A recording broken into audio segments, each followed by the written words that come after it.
Creative visualization is what we're talking about here.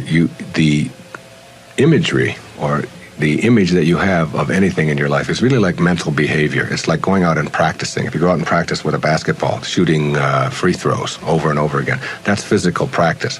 Imagery is mental practice. It's mental behavior.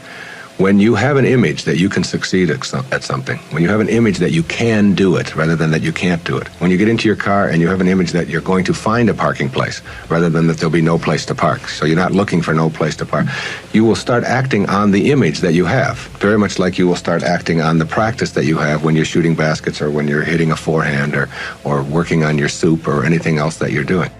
Telling moment of my life occurred on the 30th of August, 1974, when I went to my father's grave after finding out he had been dead for 10 years. And I went there with a different intention on what I was going to do on his grave. I was so filled with rage and anger and hatred toward this man. But rather than do what I had gone there to do, some invisible divine organizing intelligence that moves the planets and grows your fingernails and beats your heart, that commander in the command center to which you are always connected, your I am presence, if you will, called me back to his grave after I cursed him for 2 hours on that Friday afternoon. And I stood there and I said, from this moment on, I send you love. Who am I? Who am I to judge you? You did what you knew how to do, given the conditions of your life. And when I left that gravesite, I was a completely changed man.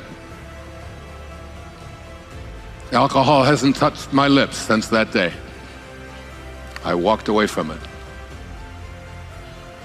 I got myself into the best shape of my life. I began running and relationships began to change. The right people, the right woman came into my life. My children began to appear. Because when you advance confidently in the direction of your own dreams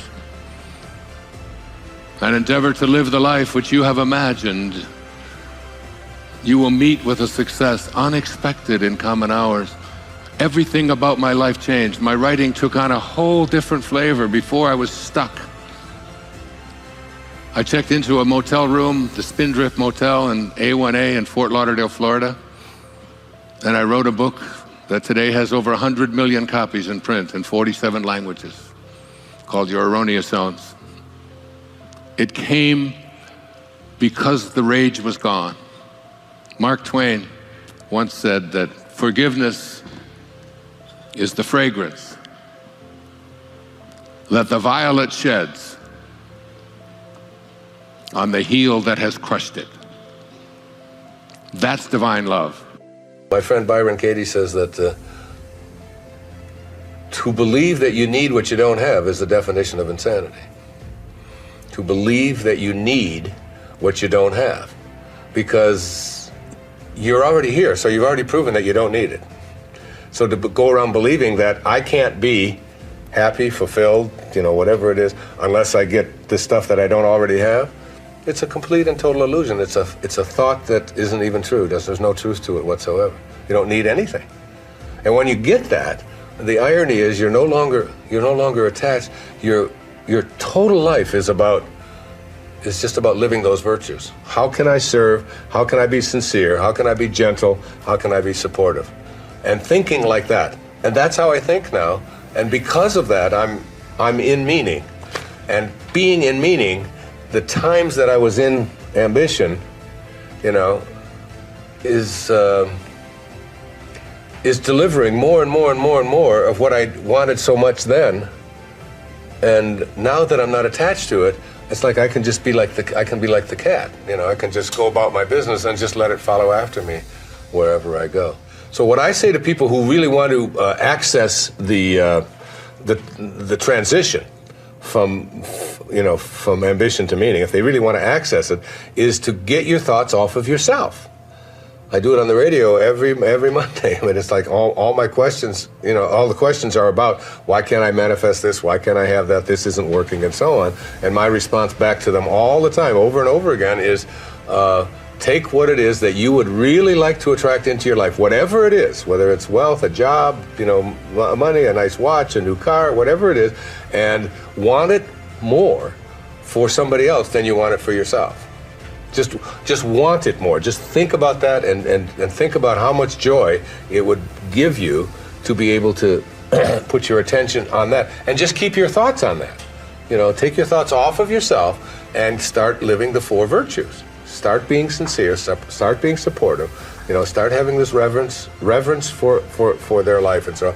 And just shift off of what's in it for me, and how much am I going to get, and why isn't it here fast enough, and why is theirs shinier than mine, and and so on. Off of that, and begin to project that and do that. I don't care whether you're a school teacher. I don't care if you're a dental hygienist or if you're a carpenter or whatever it is out there that you are doing. If you can take your attention, if you want the door to open, to meaning, then the only way that door is going to open is if you understand that you have to leave your attachment to this grossly world of the material things and what's in it for me and how much am I getting, and shift your energy, your thoughts onto how may I offer, how may I serve.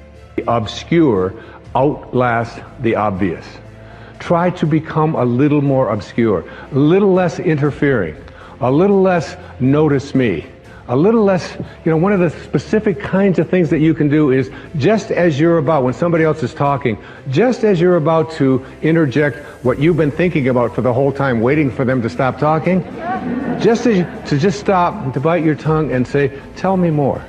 Or, that's very interesting. I have never heard that point of view before. Even if they totally, completely disagree with everything that you stand for, to be willing to listen, to be able to stop, practice it. I practiced it when I did these verses of the Tao. I practiced it every single day while I was working on that, just staying obscure.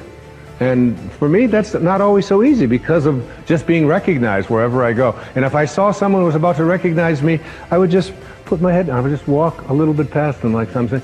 Right now, I just want to be anonymous. Right now, I want to be obscure. Things are possible.